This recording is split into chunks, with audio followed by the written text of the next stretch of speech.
Istanbul میں پاک ترکی business to business conference, وزیر اعظم شہباز شریف شریک۔ وزیر اعظم کی استنبول میں کاروباری برادری سے ملاقاتیں، توانائی، انفراسٹرکچر، آئی ٹی اور دیگر شعبوں میں سرمایہ کاری کی دعوت، اقتصادی تعاون مزید مضبوط بنانے کے عزم کا اظہار۔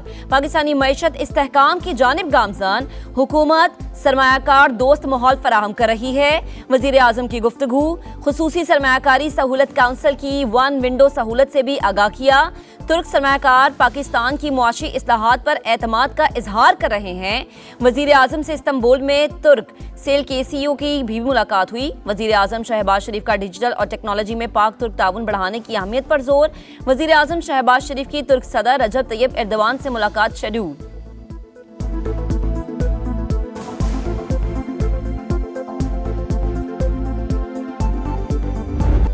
ایران کے شہید سپریم لیڈر آیت اللہ علی خامنئی کا سفر آخرت، جسد خاکی امام خمینی سینٹر میں موجود۔ باہر لاکھوں افراد جمع، ایرانی عوام شدت غم سے نڈھال، ہر آنکھ اشکبار۔ اسپیکر باقر کالیباف دعا کرتے ہوئے رو پڑے، عباس عراقچی بھی آبدیدہ۔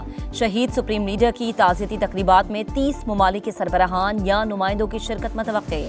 آیت اللہ علی خامنئی کا جسد خاکی 7 جولائی کو قم منتقل کیا جائے گا۔ 8 جولائی کو نجف اور کربلا میں تقریب شیڈول۔ 9 جولائی کو مشہد میں تدفین ہوگی۔ مشتبہ خامنئی کا والد کے جنازے میں شرکت کی خواہش کا اظہار، سیکیورٹی خدشات کے باعث اجازت نہ ملی۔ الجزیرہ ٹی وی کے مطابق حکام نے خدشہ ظاہر کیا ہے کہ اسرائیل تعزیتی تقریبات کے دوران مشتبہ خامنئی کو نشانہ بنا سکتا ہے۔ نقل و حرکت کے ذریعے ایرانی سپریم لیڈر کے خفیہ مقام کا سراغ لگائے جانے کا بھی اندیشہ۔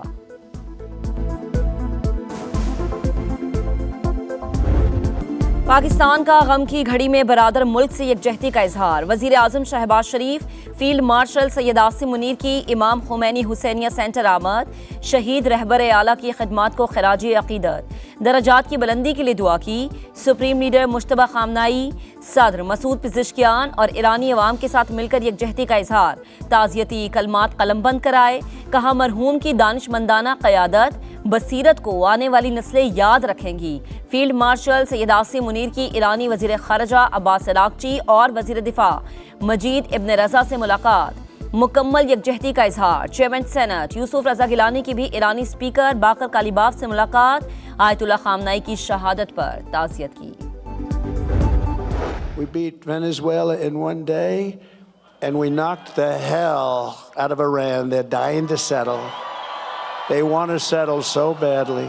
We gave them a week off for a funeral because we're nice. Iran کو شہید سپریم لیڈر کی تدفین کے لیے 1 ہفتے کی مہلت دی۔ امریکہ عام کا خواہاں لیکن کسی خطرے کو برداشت نہیں کریں گے۔ صدر ٹرمپ کا 250ویں جشن آزادی کی تقریب سے خطاب، کہا امریکہ کبھی کسی کے سامنے نہیں جھکا، ہم نے وینزویلا کو 1 دن میں شکست دی، ایران کو بری طرح کچل دیا۔ دعویٰ کیا تہران معاہدے کے لیے بےتاب اور سمجھوتا کرنا چاہتا ہے۔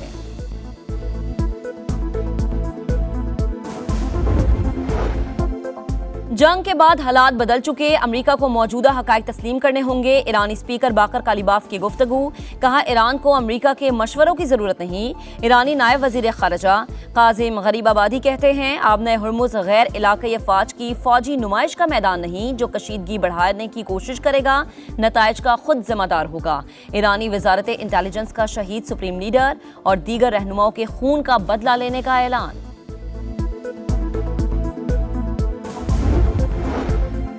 امریکہ کا 250واں یوم آزادی، صدر مملکت اور وزیر اعظم کی ڈونلڈ ٹرمپ کو مبارکباد۔ صدر زرداری نے تہنیتی خط میں لکھا امریکی صدر نے 2 ایٹمی طاقتوں کے درمیان کامیاب ثالثی کرائی، بدولت عالمی منظرنامے میں پاک امریکہ شراکت داری مزید مضبوط ہو رہی ہے۔ صدر ٹرمپ کو دورہ پاکستان کی بھی دعوت، وزیر اعظم شہباز شریف کی جنوبی ایشیا میں امن کے لیے صدر ٹرمپ کے کلیدی کردار کی تعریف۔ ایکس پیغام میں لکھا صدر ٹرمپ نے ممکنہ تباہ کن جنگ میں کروڑوں زندگیاں بچانے میں مدد کی، کئی بڑے تنازعات کے خاتمے کے لیے کوششیں بھی قابل قدر قرار۔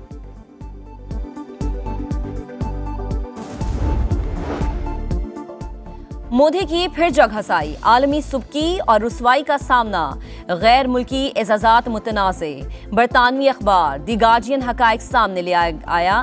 سیشلز میں دیے گئے ایوارڈ بھارتی وزیر اعظم کی آمد سے 3 دن پہلے تیار کیا گیا۔ سرٹیفکیٹ میں ریپبلک سیشلز کے الفاظ غلط درج، اے آئی سے تیار کیے جانے کا امکان۔ اسرائیلی پارلیمنٹ فلپ کارٹلز پریزیڈینشل ایوارڈ اور ایتھوپیا کے گریٹ آنر ایوارڈ پر بھی سوالات. مودی کو کوئی بھی ایوارڈ دے دوڑے چلے جاتے ہیں, بھارتی اپوزیشن کا طنز. مودی کو ملنے والے حالیہ اعزازات کی کہانی انتہائی شرمناک ہے. مودی بھارتی قوم کو شرمندہ کر رہے ہیں. وزیر دفاع خواجہ آصف کا سوشل میڈیا پر بیان. لکھا, ایوارڈز مودی کی آمد سے چند روز قبل سستے AI ماڈل کے ذریعے تیار کیے گئے. سرٹیفکیٹس میں املا کی غلطیاں بھی موجود ہیں. وفاقی وزیر اطلاعات عطا اللہ تارڑ کی بھی ایکس پر پیغام. لکھا, BJP نے برسوں ایسے اعزازات کو عالمی پذیرائی کا ثبوت بنا کر پیش کیا.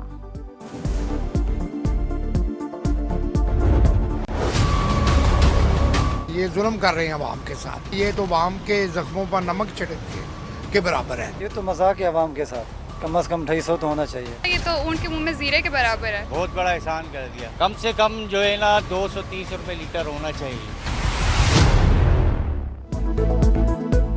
مہنگائی کے مارے عوام برائے نام ریلیف پر پھٹ پڑے. پیٹرول اور ڈیزل کی قیمت میں صرف ₹1.97 فی لیٹر کمی کو اونٹ کے منہ میں زیرہ قرار دے دیا. پیٹرول کی نئی قیمت ₹297.53 فی لیٹر.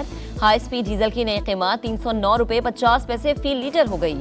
پیٹرولیم مصنوعات کی قیمتوں میں معمولی کمی پر جماعت اسلامی کا سڑکوں پر آنے کا اعلان.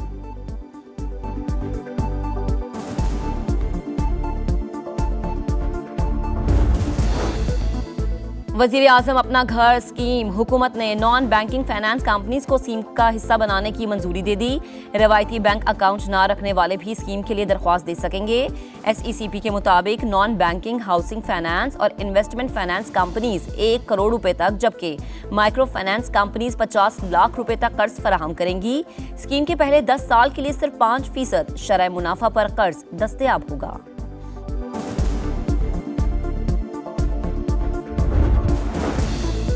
MQM رہنما فاروق ستار وفاق سے ناراض. کہا, پیپلز پارٹی کے ساتھ کراچی کی تعمیر و ترقی کا معاہدہ ہوا. وزیر اعظم شہباز شریف ضامن ہیں. ہماری ناراضی بڑھنے سے پہلے آئیں, ریفرینڈم کرائیں, شہر قائد کو وفاق کے حوالے کرنے کے لیے انتظامی یونٹ بنائیں. ان کا مزید کہنا تھا کہ سڑکوں پر آنے کی تیاری کر رہے ہیں. وفاق بعد میں مداخلت نہ کرے. روکنا ہے تو ابھی روکے.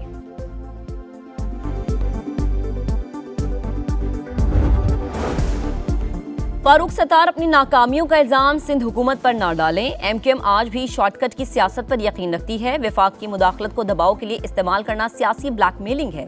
پیپلز پارٹی رہنما شرجیل انعام میمن کا رد عمل. کہا, کراچی کے وسائل کو سیاسی سودے بازی کا ذریعہ نہیں بنانا چاہیے. سندھ کے آئینی اختیارات اور خود مختاری پر سمجھوتا نہیں ہوگا.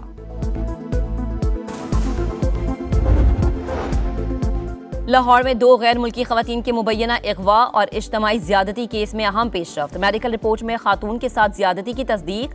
پولیس کے مطابق گرفتار 5 ملزمان میں سے 3 افراد نے زیادتی کی. ملزمان اور خواتین کے DNA نمونے اور موبائل فون فورینزک لیب بھجوا دیے گئے. ملزمان نے ڈیجیٹل والیٹ میں $19,000 منتقل کرائے.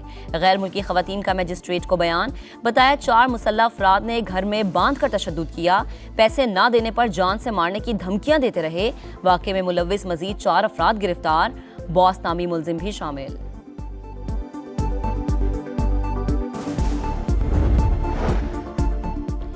پنجاب شہریوں کی صحت اور ڈیموگرافی کی ڈیجیٹل میپنگ کرنے والا پہلا صوبہ بن گیا. وزیر اعلیٰ پنجاب مریم نواز کی زیر صدارت ہیلتھ اینڈ پاپولیشن ڈپارٹمنٹ کا اجلاس. حکام کی بریفنگ. 18 اضلاع میں سے 85% سے زائد شہریوں کی ہیلتھ اینڈ ڈیموگرافک پروفائلنگ مکمل.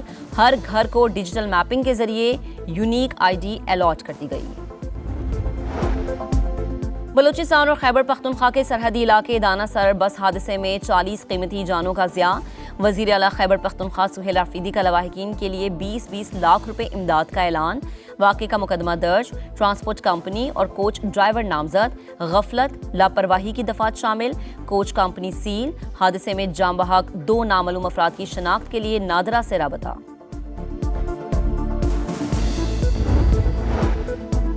سوات کی سیف اللہ جھیل میں کشتی حادثے کو 4 روز گزر گئے. ڈوبنے والی لڑکی کی لاش اب تک نہ ملی. سرچ آپریشن جاری. حادثے کی وجہ جاننے کے لیے بنی تحقیقاتی کمیٹی 7 روز میں رپورٹ دے گی. پولیس نے کشتی آپریٹر کو گرفتار کر لیا. ملزم کے خلاف مقدمہ درج. کشتی حادثے میں انتظامیہ کی سنگین غفلت کا انکشاف. خیبر پختونخوا میں سیاحتی مقامات پر حادثات کا ذمہ دار کون؟ غیر قانونی اقدامات کرنے والوں کا احتساب کون کرے گا؟ قوانین موجود ہیں تو عمل درآمد کون کروائے گا؟